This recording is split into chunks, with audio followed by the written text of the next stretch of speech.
Brilliant. So thanks, Frankie, and a massive welcome to everybody.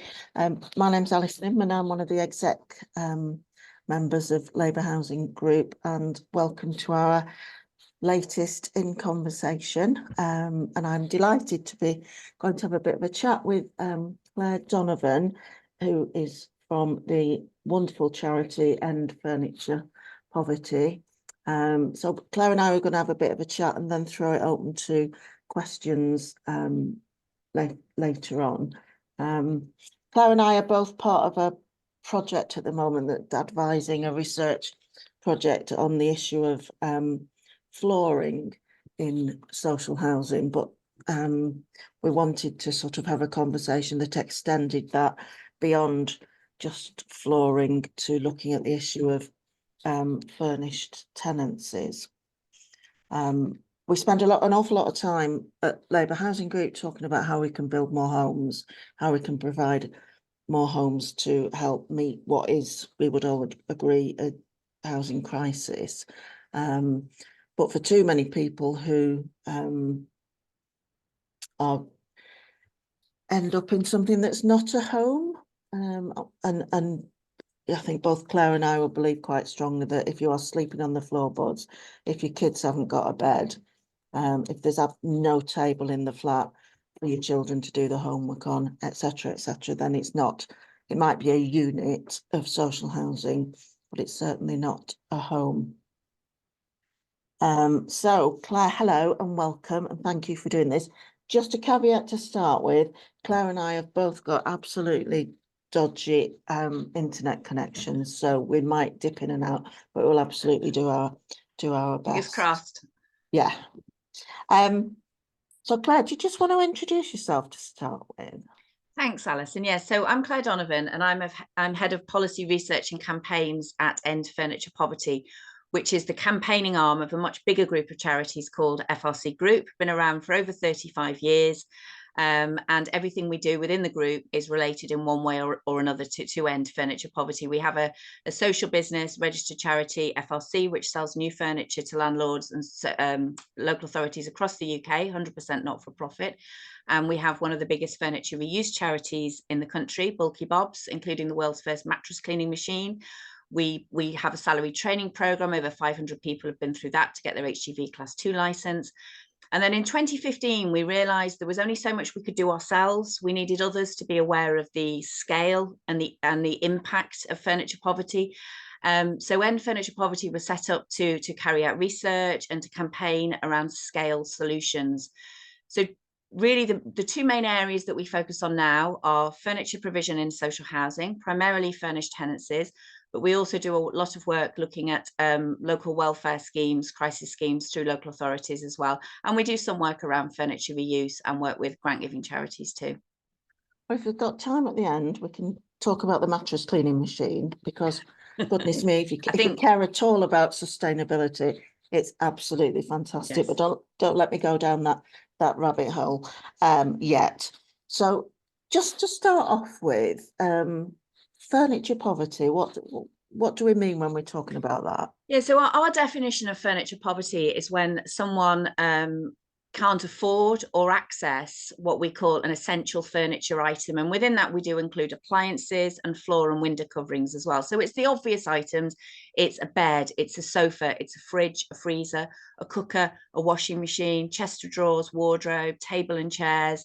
And, you know, even if you can't afford it, you might be able to access it because your property's furnished. There could be a local welfare scheme. There could be a furniture reuse charity that you can access. But if you have none of those things, you will live without. And we published a report last year called The Extent of Furniture Poverty, and I've put the link in the chat. And we found that at least 6 million people, 9% of the population, are living in furniture poverty, living without one or more essential furniture item. And as that data was gathered before the full impact of the cost of living crisis, we expect those figures to be much, much higher. Wow. And I think a few years ago, you did a piece of research around children and beds that was shocking. Yeah, so within the extent of furniture poverty, we looked at the number of people living without each of the essential furniture items. So just to give you a flavour here, 1.2 million people are living without flooring, The beds, 740,000 children at least do not have a bed. The question we asked was, does every child in your household have a bed of their own to sleep in? And 740,000 people said no. But obviously there could be more than one child in that household. So we know that that's the bare minimum.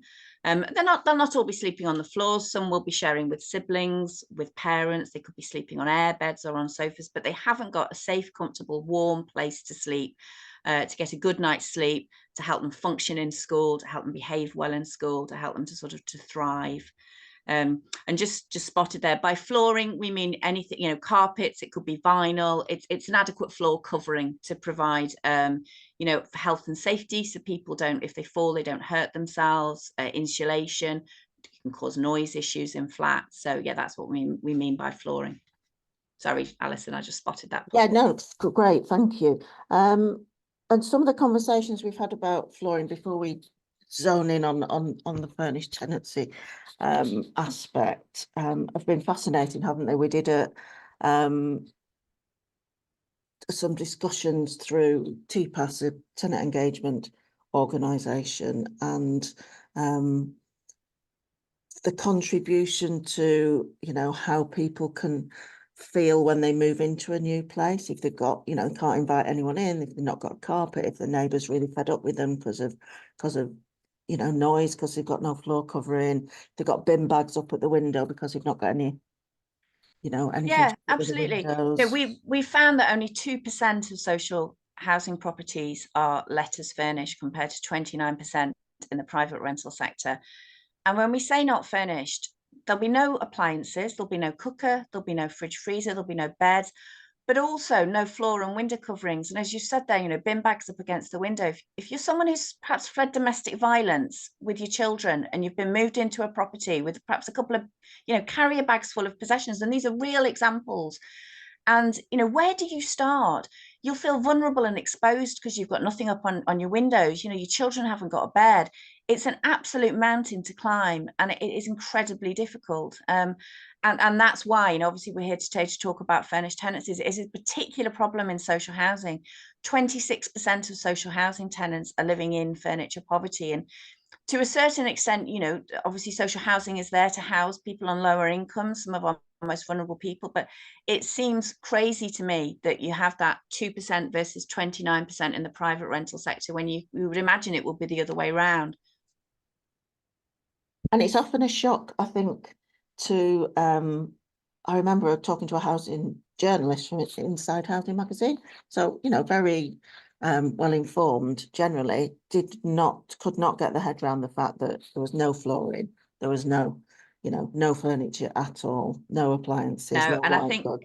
if you're not familiar with social housing, I remember many years ago, I was a trainee journalist. I was on pittance, and I went to view a social housing property. I remember I went in and I was like, where's the cooker? Where's the fridge? And there were these gaps in the work surfaces where these you would expect these things to be.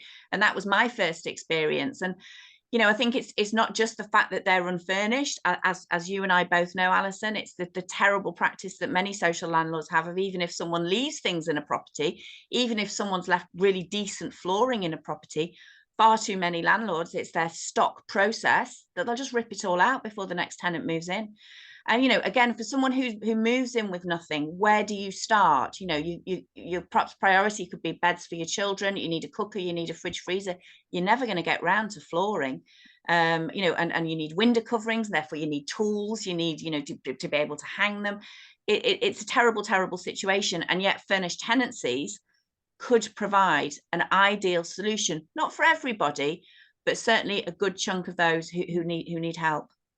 I had a wonderful example last week of an association that shall not be named, that charges tenants who move out, if they leave anything, like a cooker or fridge or floor covering, they will then get recharged for not having stripped the property themselves, and then they'll move somebody in who hasn't got any of those things, which just seems mind-blowingly stupid. But there are alternatives to that, and there are people who are providing furnished tenancies within the social sector. Is it fair to say that mainly housing associations rather than local authorities and ALMOs?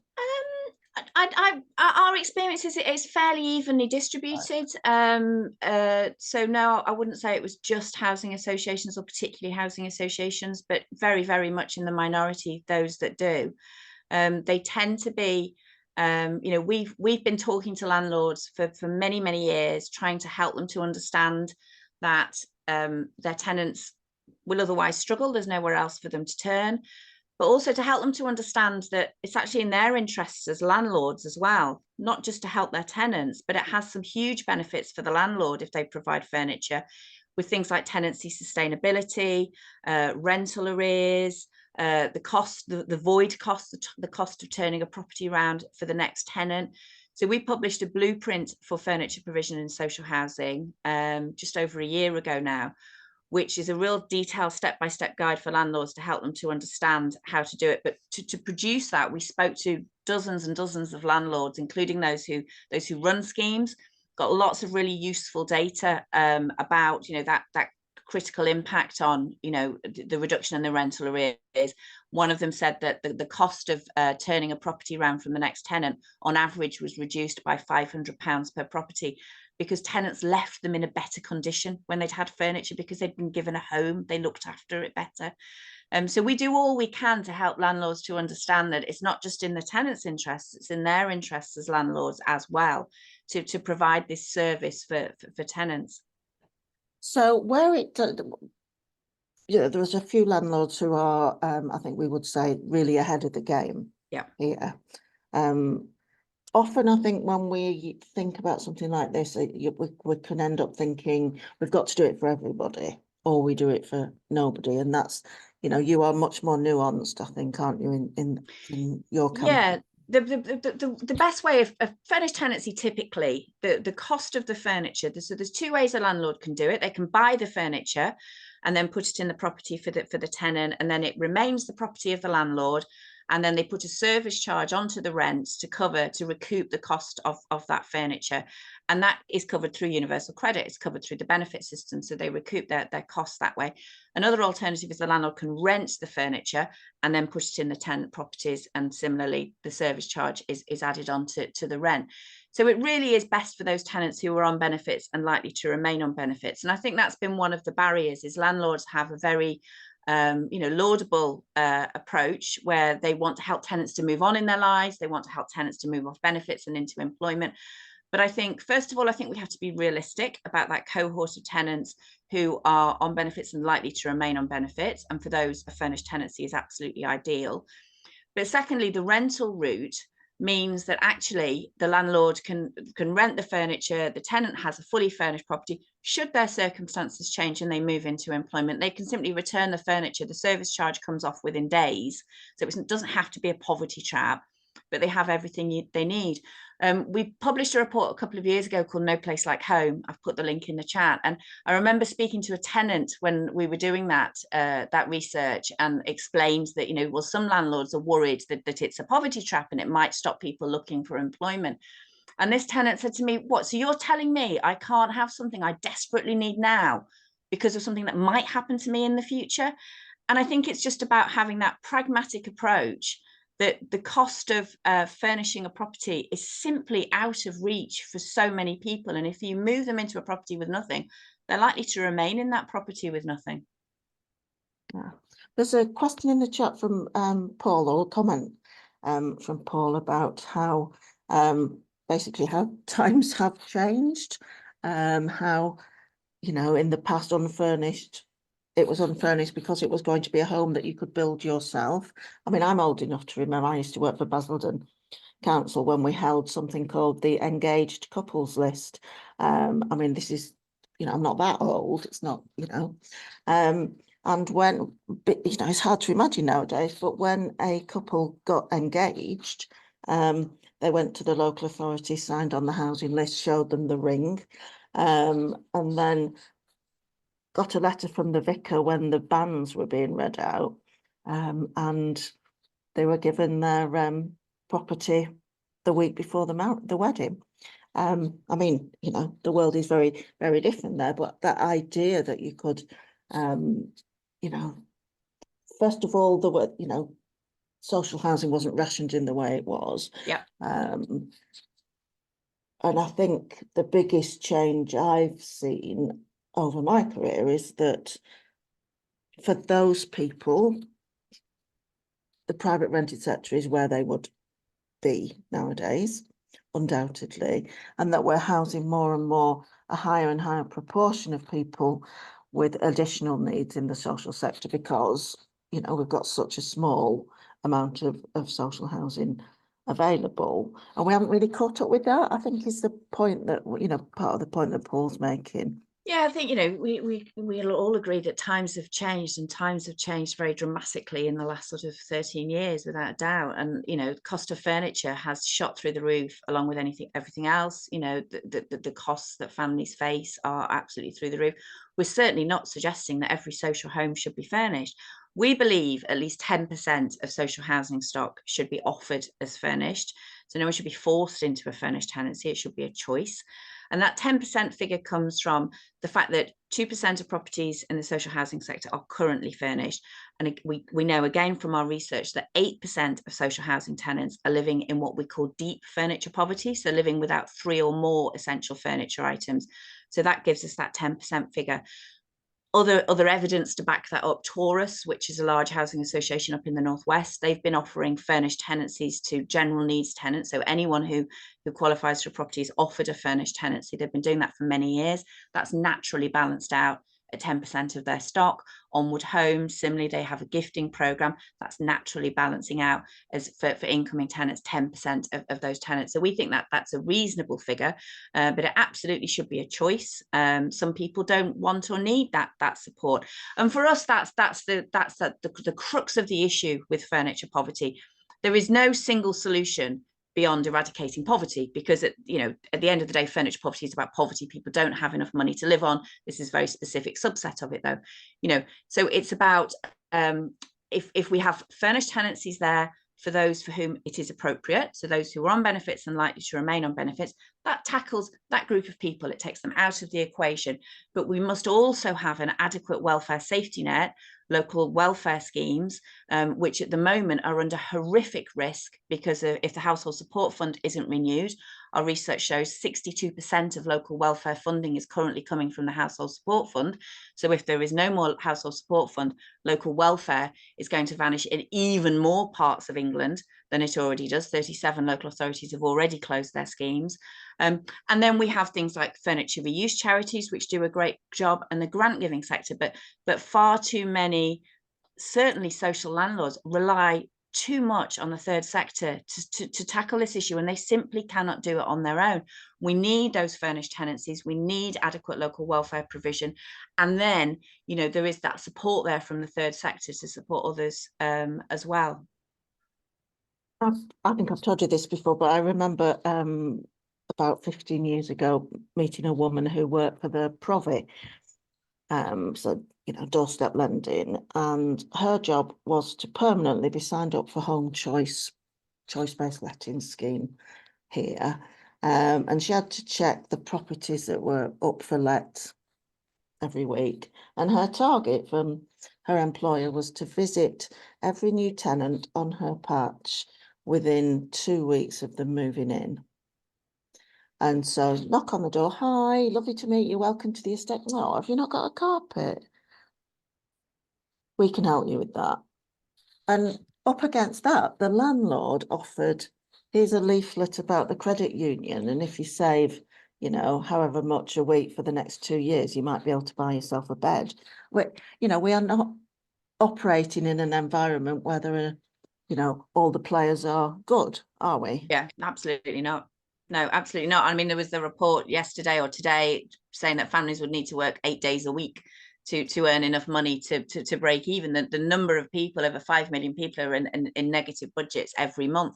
So, we, many years ago, I don't know if anyone here, I'm sure we all remember Bright House.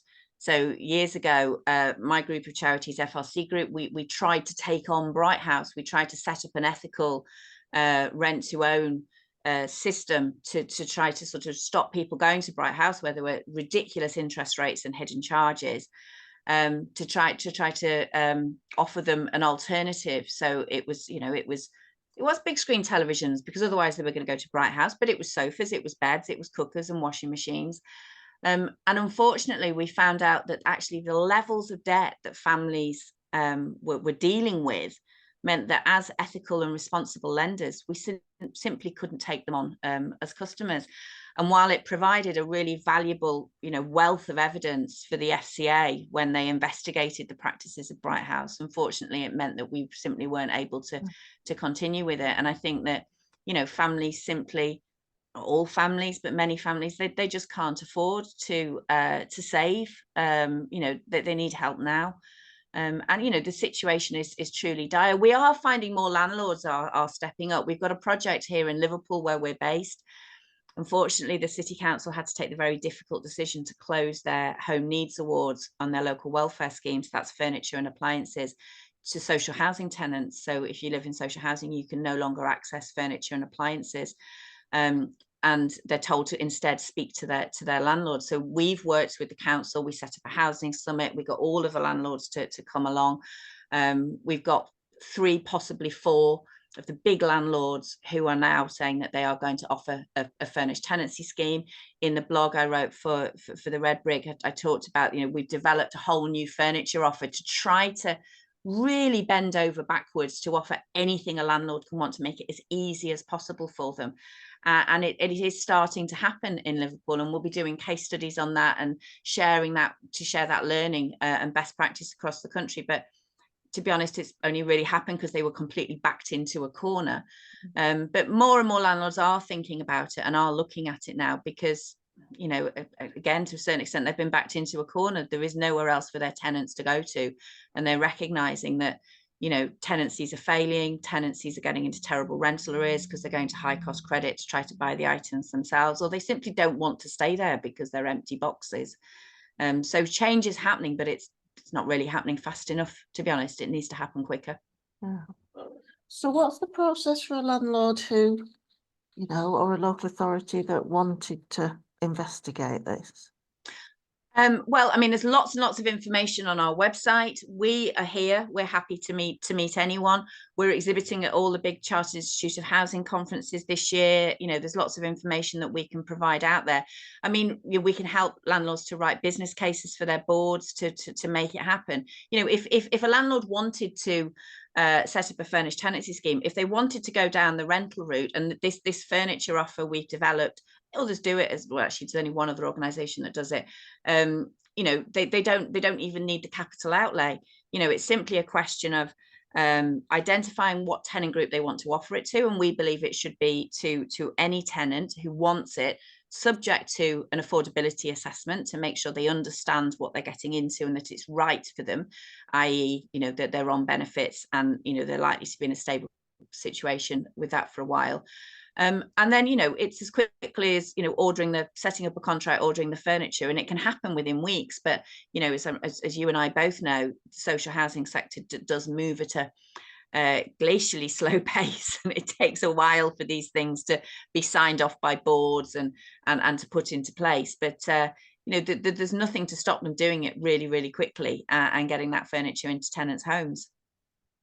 So I think looking around, and I've just honestly, very focals are not good when you're trying to read the chat and look at the other things. But Paul's just put a comment in the chat referring to East London. Do you know of any, and I'm just thinking about, you know, London in general. Do you know of any particular good practice happening in London? When it comes to pre-loved furniture, so I'm also a trustee of the Reuse Network, which is the membership body for furniture reuse charities. So I'm extremely passionate about reuse, but I think that when it comes to reuse, there has to be, you know, we have to understand the challenges that the sector is facing. It is very difficult for a furniture reuse charity to make, you know, to break even and to make ends meet. They tend to rely on voluntary support and what have you. You know, the cost of the logistics with the price of fuel, the cost of, you know, the premises, energy, etc. unfortunately, many reuse charities have folded in recent years, and are finding it very, very difficult. And, you know, I often get emails from people saying, you know, I've got a perfectly good sofa and I can't get a reuse charity to take it. And it's because they've cut the fire label off, and then legally it can't be reused. You know, it is challenging. And I think that there are more landlords who are who think that reuse can be like a cheap and easy option, and it's not. Certainly something that should be considered. And again, I think it's part of that blended approach. But if anyone wants to know what furniture reuse charities out there, if you go on the Reuse Network's website, if you just Google Reuse Network, there's a page on there. You pop in your postcode and it'll tell you what reuse charities are in that area. Obviously, it's the ones that are members of the network. So other than that, it's a question of, you know, Google, to be honest. You know, and we do say when people come to us saying that they need help with furniture, we also suggest looking at things like Gumtree and FreeCycle and Facebook Marketplace. But the challenge with all of those things is transport. You know, people want you to come and pick it up, and it's that logistical question. So reuse is certainly something that should be considered. It should be part of the solution, but it can't be the solution. One of the things we're doing with the Reuse Network, and we've done some work with Gordon Brown on this as well, with his multi-bank project up in Fife. They were talking to us about us opening one in Merseyside. Is looking at how we can be better at getting end-of-life products from the commercial sector. So the Reuse Network is looking at setting up regional reuse hubs for these take-back schemes that the like of John Lewis and IKEA have. And John Lewis already worked very closely with the Reuse Network. But things like, you know, if a hotel chain is renewing all of their mattresses, they want one organisation to come and take them all. They don't want to have to find 100 different reuse charities. So it's working out ways we can be better at doing that. And I think certainly with all the crises we're facing at the moment, we're also in a climate emergency, and I think that reuse aspect is going to be very important. But I think it can sometimes be a distraction from the main conversation right now, which is, you know, let's get some furnished tenancies underway, and then we can look at some reuse to sit alongside that. So what impact has the you know, of the introduction of furnished tenancies had?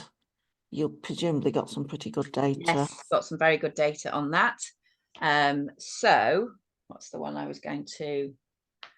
Yeah, so some of the, I mean, I think the impact on tenants is you know, it's very clear. They're getting a home, they've got somewhere safe to store their food and to prepare their food. You know, we have lots of people who've got medication, for example, that needs to be refrigerated, and if they haven't got a fridge, that can be very difficult. Somewhere to sit together as a family.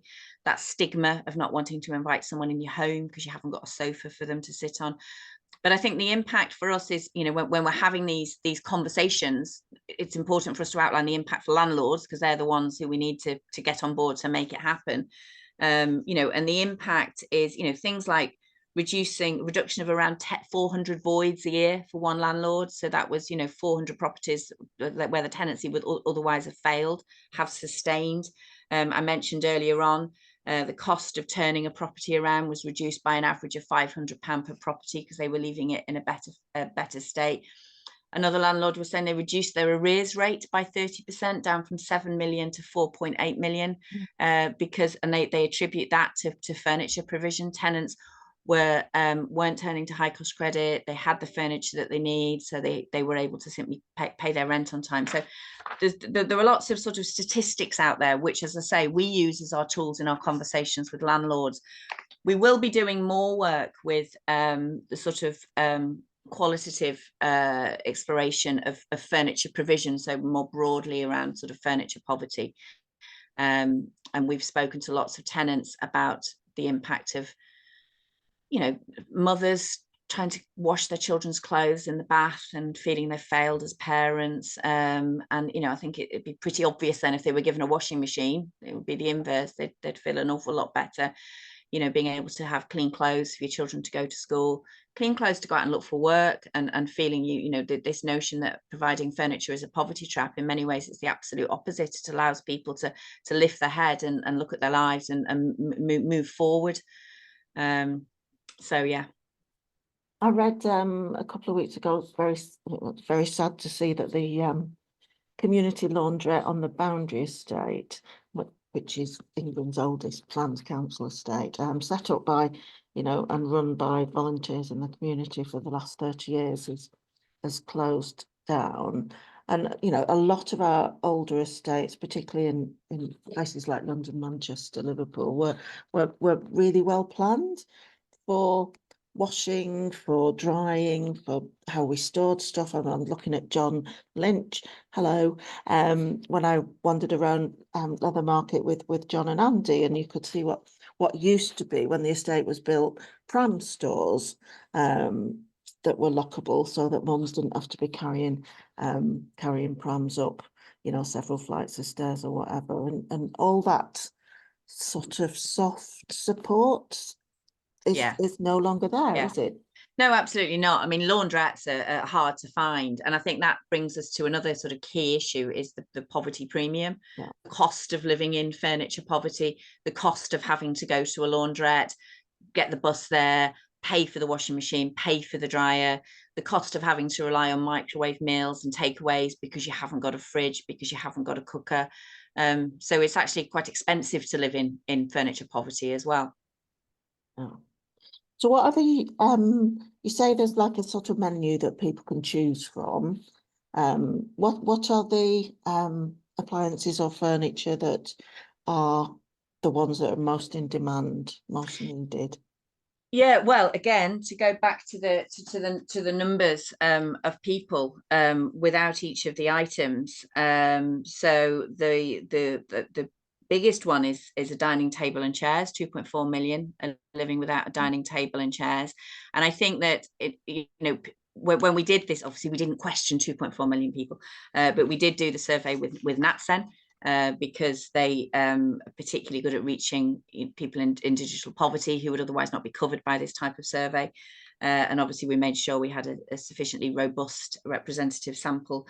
And I think, so people were asked which items they have in their property, and when they don't have an item, is it because they simply don't want it, or is it because they can't afford or access it? So this is clear data, and I think something like a dining table and chairs is a good example, because for us, that is an essential item. As you mentioned earlier on, it's somewhere for children to sit and do their homework. It's a place for families to come together to eat together. It's a place for you to sit there and do studying. As an adult, it's a place to sit in and fill job applications. It's a vital thing.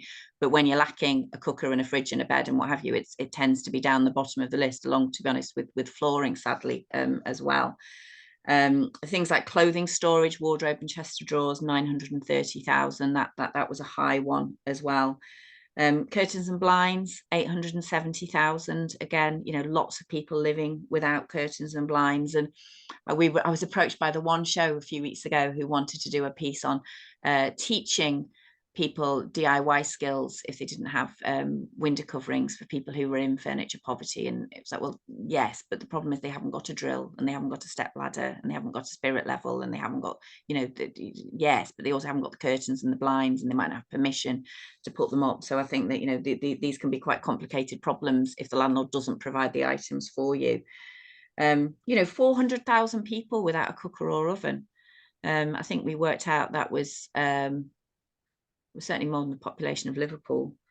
So yeah, I think there are lots of items that people are lacking. For us, a furnished tenancy should offer all of the essential items. There's a report on our website what we consider to be those essential items. The only one on that list that we would say wouldn't be in a furnished tenancy, was a slightly erroneous one, was a television, which we think is an essential item in a home, but you wouldn't get that past the DWP when you're looking at the service charge. And that is something that you do need to think about, is you need this to be approved by the DWP to have it added as a service charge. So it is the essential items. It's not going to be things like bookcases and coffee tables.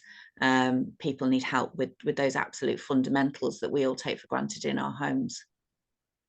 So latest polling out today, 26-point lead for the Labour Party in the latest poll. So we're all confident. Well, I don't know if we dare be confident yet. Hopeful. We're all, yeah, hopeful that, you know, by the end of this year or at the very latest, the beginning of next year, we'll have a Labour government with a really, really, really long to-do list and not much money to do with which to do it. What would the mechanism be for ensuring that, you know, this could happen? Would you be looking to regulation, to legislation, to? So yeah, we've been talking with a public affairs company to give us support. Obviously, we're a small, in furniture poverty, there's two of us. We've done a lot, but there's only two of us, for support with navigating some of those conversations in Westminster, because we think that we've been trying for many years to encourage and persuade landlords. I think the project we're doing here in Liverpool is a great example, but we believe that all social landlords should offer at least 10% of their stock as furnished. We don't think that's unreasonable. We don't think that's, unrealistic. We think that's the bare minimum. So we are looking at exploring legislative routes to make that happen. So that is absolutely something that we will be knocking on doors in the months to come, to have conversations about what is the most appropriate route for that to happen. The other thing we urgently need is adequate funding for local welfare schemes. There need to be statutory services, and it needs to be ring-fenced funding. And I think that, it's about understanding and acknowledging the broader cost benefits of this provision. And, unfortunately, very little or nothing is free. But it's understanding that those impacts on people's physical and mental health, and the work we're doing here in Liverpool, we're doing with public health. It's those costs on the NHS, it's those costs on social care, it's those costs on temporary accommodation, which we all know are absolutely crippling local authorities at the moment, because when tenancies fail, because tenants can't afford their rent because they've got a loan out to get a cooker or a fridge freezer, and they're made homeless, it's the local authority that picks up the tab. So it's having that common sense approach to those broader cost benefits of this provision. And we're going to be undertaking a cost benefit analysis exercise, studying what are those broader savings to furniture provision. And I could give you lots of stories about social workers having to take children away because they go into the home and it's absolutely not fit, because because of the lack of those essential furniture items, and it's obviously, heaven forbid, that the impact that has on the family, but the cost of the public purse of that is significant as well. So I think it's about understanding that ultimately this will save money. It's going to cost, but ultimately it will save money, but it's absolutely the right thing to do. We've got lots of comments in the chat. I'm going to start at the bottom. From Paul, does End Furniture Poverty have membership or supporters, or any way that people can get involved? You can sign up to our newsletter, which, to be honest, I don't send a lot out. I never turn down a meeting, so feel free to get in touch. Obviously, we've got our Twitter feed where we'll post things regularly. So we don't have members as such.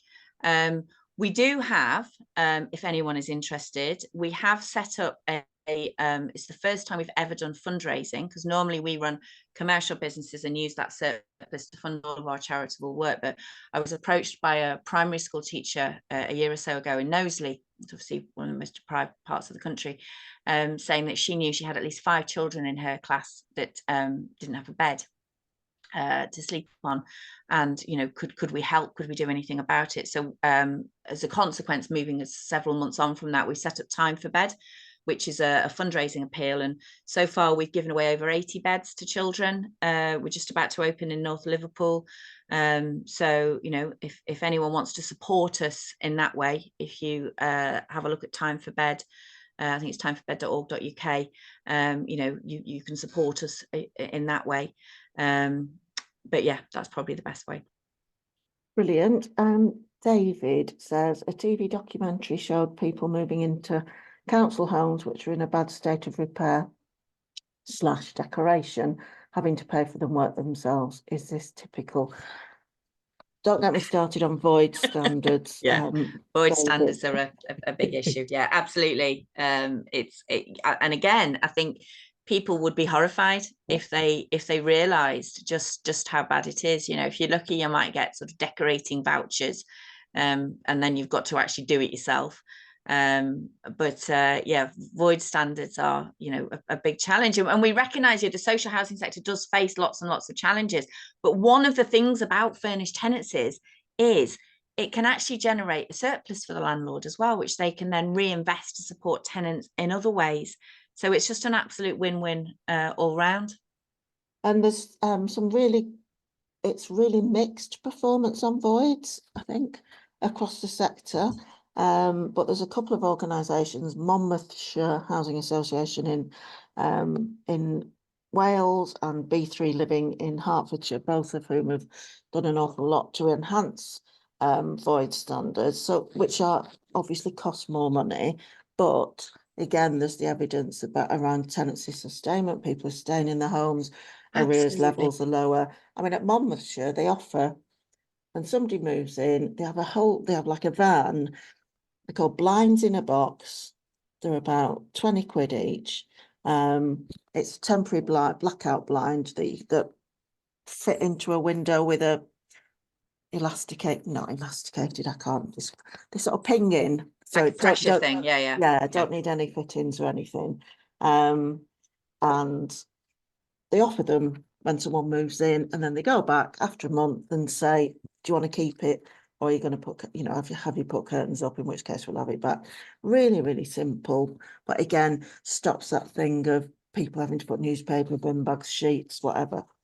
It's just starting people off in a tenancy in the right way. 13 Group have a really good enhanced void standard where they fully redecorate and provide flooring. And they had, you know, an internal battle to make that happen. But they've said that they've, you know, it's what they've saved in rental arrears and void standard, etc., have more than paid for it. But, you know, unfortunately, that is not standard across the sector. And, you know, I think that, you know, to be honest, you go on some social landlord websites and they look like property developers. And I know that they've had a very difficult time over years with rent freezes and what have you, and it has been very challenging for them.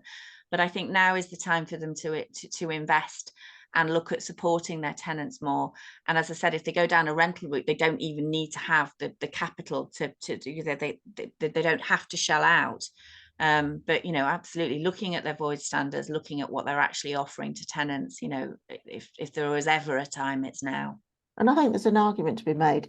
John, you're saying, is there a national standard for voids? And no, there isn't. And it just seems really unfair to a tenant if you're on choice, you know, home choice or whatever you call it in your area, and you know, you get landlord A as opposed to landlord B or landlord C, then you could be walking into a completely different sort of scenario that could cost you more, or, you know, an awful lot more or an awful lot less. Some people decorate. Something that I discovered, Claire, you will have come across Furnishing Futures, which is a charity that was set up by a woman to do up, I suppose, properties that women fleeing domestic abuse were being put into in the social sector. And it's like someone's had to set up a charity. Yeah, again, it's relying on the third sector to sort it out. And they'll do what they can, and we do what we can, and we really, really try, but we can't be the whole solution. Yeah. Gosh, right, where are we? Brent Council utilises the household support system for furniture, provides person with a van and handy person scheme to support tenants without furniture and transport, which is brilliant. Again, though, we should be able to expect wherever you live to be able to get. Yeah, and that's the household support fund, which, you know, at the moment is ending at the end of March, and then people won't be able to access it at all. But yeah, you know, absolutely, we need to get better at reusing furniture, and those logistics is one of the questions we've looked at in the past, you know, as to whether basically a furniture taxi service, but it's got to be sustainable. You know, it's making it you know, wash its face. If someone's giving something away for free and someone's receiving it for free, who's paying for that bit in between it is difficult. But there are local welfare schemes will often can help with things like that. Some local welfare schemes will help with like removal costs, etc. But it's an utter postcode lottery as to where you live in England. Very different case in Scotland, Wales and Northern Ireland. They're statutory schemes, they're well funded. I mean, one of the things we've looked at in Scotland, the Scottish Welfare Fund, they provide flooring. Not many local welfare schemes provide flooring. They provide flooring. And we're really keen to find out how many times they're flooring the same social housing properties. Because I mean, I was approached by someone from an almshouse charity, and they were absolutely furious. They'd carpeted one of their properties for no, it was someone that they were supporting. They'd given them a grant and they'd carpeted their property, and then 4 months later they received an application to go out and carpet the property again, and it turned out the tenant had sadly passed away. Landlord had come in, ripped everything out, skipped it. The next person who moved in applied for help to carpet the property, and that happens in places like Scotland all the time, because it's landlords go in and rip it out, and then the next person goes in, oh, I need flooring, applies to the Scottish Welfare Fund again. So it's just so wasteful and so frustrating. Right, so let's look at the time. It's 10 to 7. Does anybody want to ask a question, like in person, or has got anything to say or make a contribution to Claire? And if not, do you want to tell us about the mattress cleaner? Because this is, honestly, this is phenomenal. So Matilda is our mattress cleaning machine. So years ago, through Bulky Bob's, which was our furniture reuse charity, we used to collect furniture through a bulky household waste contracts, and everything that was suitable for reuse was cleaned, and we gave away about half of it for free, and the rest we sold at very, very low cost. And we didn't do beds, we didn't do mattresses, because there was this belief, who wants to sleep on a secondhand mattress, even though we stay in hotels and we go around to family and friends and we sleep on mattresses that other people have slept on before. But there was this sort of misconception that, oh, if it's a secondhand mattress, it'll be dirty, it'll be unhygienic. But then when we started looking at the extent of furniture poverty and the items that people were lacking, top of the list time and time again was a bed. People desperately need help with beds. So we think, well, hang on, we're deconstructing and recycling all of these mattresses. Some of them are in pretty good nick. What can we do? So we started looking at all of the issues that somebody could have with a mattress. So odors, some of it's quite unsavory, apologies, but odors, stains, contaminants, and started looking at separate solutions for each of these problems. And we developed a very manual system. So it was basically a series of trestle tables, and we got a deep steam cleaner, we were scrubbing, we got infrared, an ultraviolet light to go through the mattress to kill off anything that was in the mattress. And then we decided to take it one stage further and look at automating the whole process. So we've basically built a mattress cleaning machine, and it looks like something you'd see in a food factory. It's a big production unit. In a minute I'll see if I can find the link to the film. And basically the mattress sits on one end, and it's a pre-treat. It has a good old scrub and sprayed with things. Then it goes through a deep steam cleaner, and then it goes through a number of chambers. So it's ozone, it's ultraviolet, and then it ends up in basically a cooker to dry out the mattress and take that moisture back out of the mattress. And we've done sort of microbe testing to look at the state of the mattress when it goes in and what it looks like when it comes out. And when it comes out the other end, it's basically operating theatre standards of cleanliness when it comes to the number of sort of microbes and what have you on there. So we're just doing a little bit more work at the moment, because we had concerns, because obviously we deal a lot with the social housing sector, and we had concerns that any of the elements of the process could be affecting the fire retardancy of the mattress. And we're not an organisation that does things by halves. So at the moment we're going to be adding an extra chamber into the process. So once it's been fully cleaned, to essentially fire retardant, the mattresses, but we're looking very closely at what we use, because we don't want it to be over chemicalized. We don't want to use anything that's polluting in any way, or so we're exploring that now. But the aim is, I mentioned earlier about these sort of regional reuse hubs that, you know, through the reuse network we're looking to contribute to, is to have one of these Matilda, which was named by a member of staff, one of these Matilda mattress machines in each part of the country. So mattresses can be cleaned and reused, because about 6 million mattresses are thrown away every year. And some of them, it's because they're knackered and they're dirty in the end of their life, but many of them it's because somebody's downsized, or, you know, children have moved out, or lots of reasons that are nothing to do with the quality of the mattress. And when you've got 740,000 children without a bed of their own, when you've got a climate emergency, you know, what are we doing? We need to be reusing these. And when, you know, council budgets are so tightly squeezed that it's really difficult to get any, you know, you have to pay a fortune for anyone to come and take away a mattress, so people end up fly tipping, you know. Yeah, but we have to think about that broader solution. And I think that, you know, it is so difficult at the moment. So I mentioned that Bulky Bob's held the contract with Liverpool City Council for 18 years and collected bulky household waste from homes across the city. It was a free service.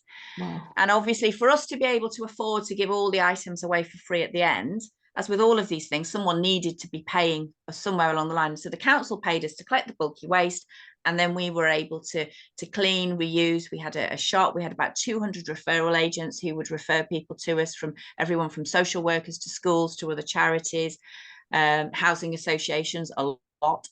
To give that, and so people could come in, they had the dignity of a shopping experience, they could pick what they want, it would be delivered for free and put in their homes. Absolutely brilliant.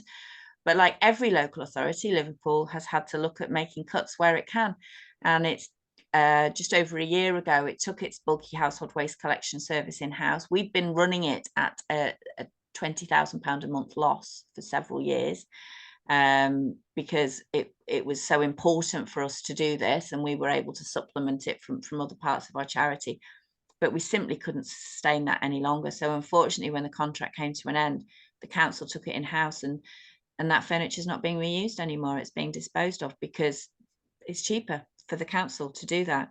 Such a false economy. But in that waste budget, it will be costing them in their local welfare budget, because all those people who were coming to get the free secondhand furniture from us will now be applying to the local welfare scheme to get new furniture instead. So what they've saved in one budget heading, they've cost themselves an awful lot more in another budget heading. But we totally understand, you know, they're in an absolutely no-win situation. It is incredibly difficult.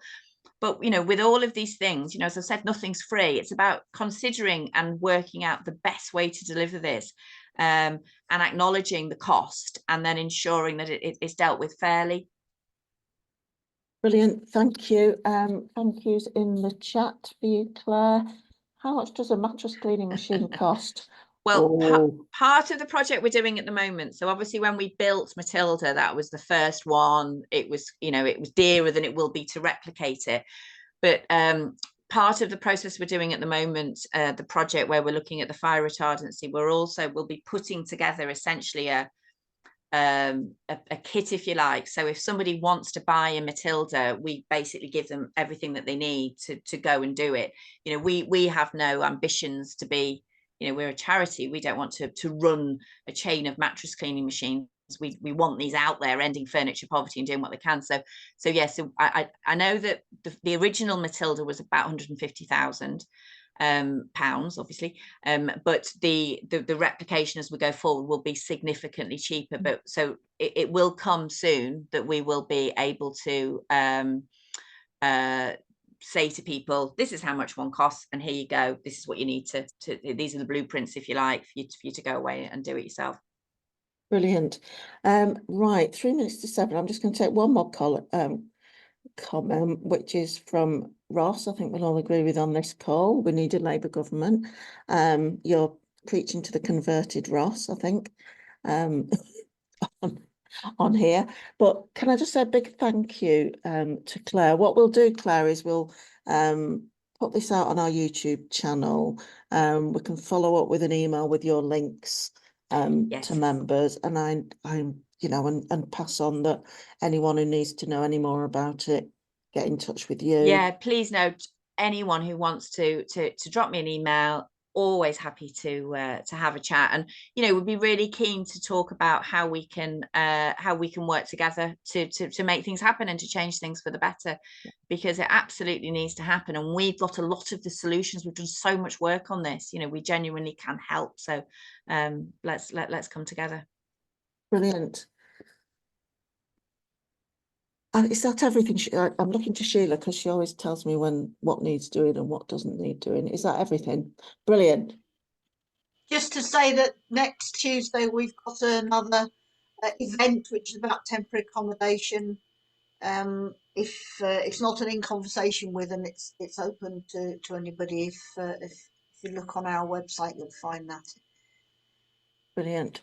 So thank you, Claire, and see you soon. And Thank you very much for having me. Thank you.